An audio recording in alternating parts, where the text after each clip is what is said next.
$1.87. That was all. She had put it aside 1 cent, and then another, and then another, in her careful buying of meat and other food. Della counted it 3 times. $1.87. And the next day would be Christmas.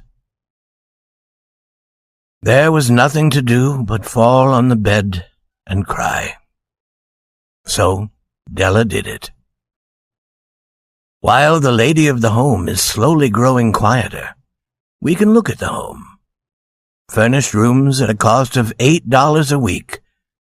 There's little more to say about it. In the hall below was a letterbox too small to hold a letter. There was an electric bell, but it could not make a sound. Also, there was a name beside the door. Mr. James Dillingham Young. When the name was placed there, Mr. James Dillingham Young was being paid $30 a week. Now, when he was being paid only $20 a week, the name seemed too long and important. It should perhaps have been Mr. James D. Young. But when Mr. James Dillingham Young entered the furnished rooms, his name became very short indeed. Mrs. James Dillingham Young put her arms warmly about him and called him Jim. You've already met her. She is Della. Della finished her crying and cleaned the marks off it from her face. She stood by the window and looked out with no interest. Tomorrow would be Christmas Day, and she had only $1.87 with which to buy Jim a gift. She had put aside as much as she could for months, with this result. $20 a week is not much. Everything had cost more than she had expected. It always happened like that. Only $1.87 to buy a gift for Jim. Her Jim. She had had many happy hours planning something nice for him. Something nearly good enough. Something almost worth the honor of belonging to Jim. There was a looking-glass between the windows of the room. Perhaps you've seen the kind of looking-glass that is placed in $8 furnished rooms. It was very narrow. A person could only see a little of himself at a time. However, if he was very thin and moved very quickly, he might be able to get a good view of himself. Della, being quite thin, had mastered this art. Suddenly she turned from the window and stood before the glass.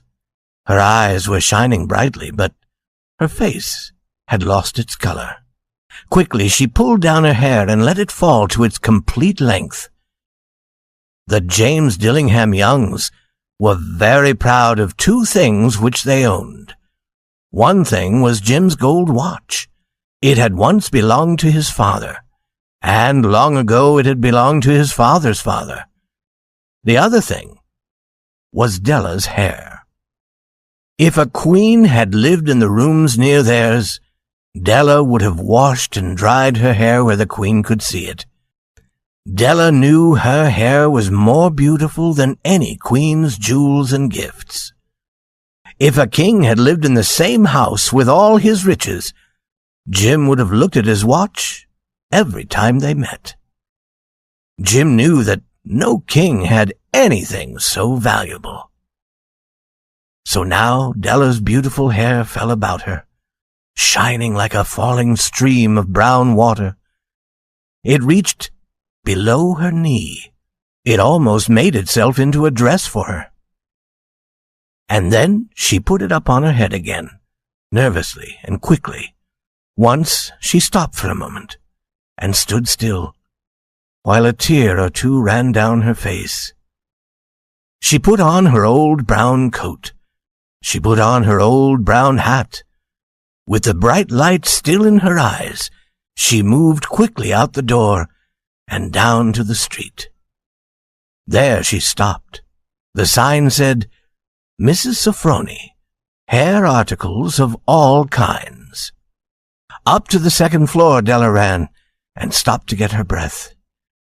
Mrs. Sofroni, large, too white, cold-eyed, looked at her.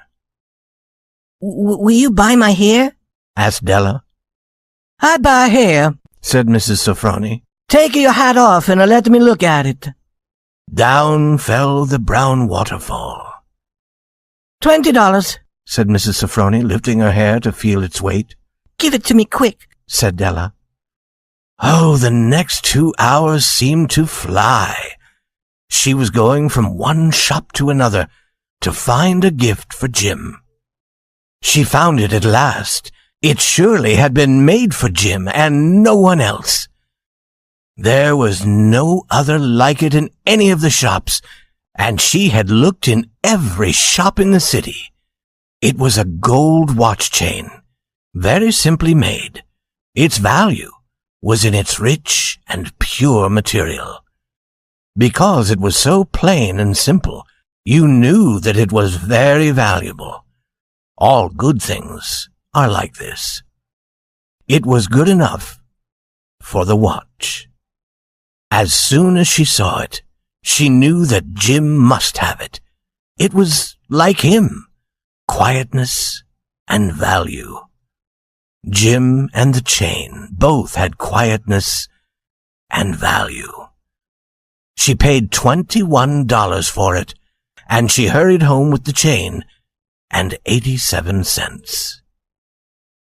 With that chain on his watch, Jim could look at his watch and learn the time anywhere he might be. Though the watch was so fine, it had never had a fine chain. He sometimes took it out and looked at it, only when no one else could see him do it. When Della arrived home, her mind quieted a little. She began to think more reasonably. She started to try to cover the sad marks of what she had done.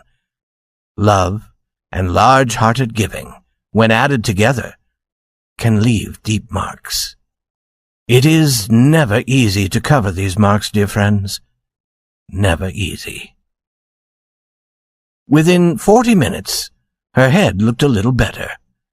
With her short hair, she looked wonderfully like a schoolboy. She stood at the looking-glass for a long time.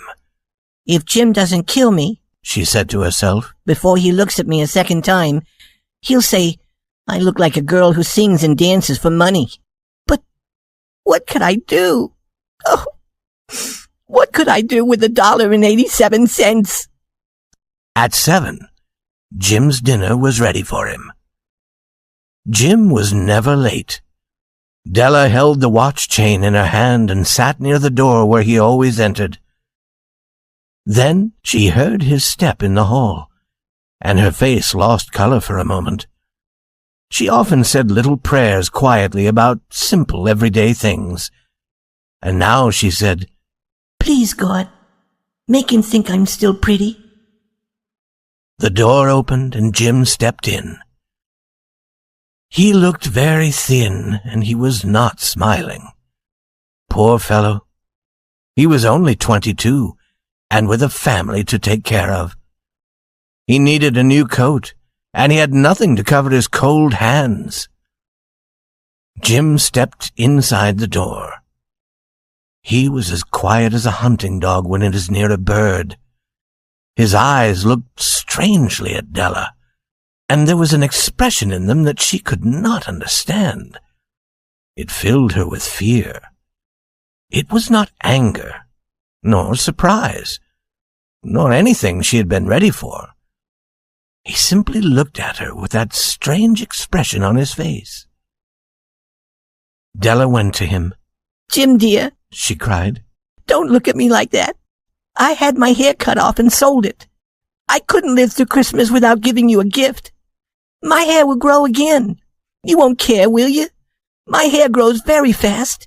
It's Christmas, Jim. Let's be happy. You don't know what a beautiful, nice gift I got for you. You've cut off your hair? Asked Jim slowly. He seemed to labor to understand what had happened. He seemed not to feel sure he knew. Cut it off and sold it, said Della. Don't you like me now? I'm me, Jim. I'm the same without my hair. Jim looked around the room. You say your hair is gone? He said. You don't have to look for it, said Della.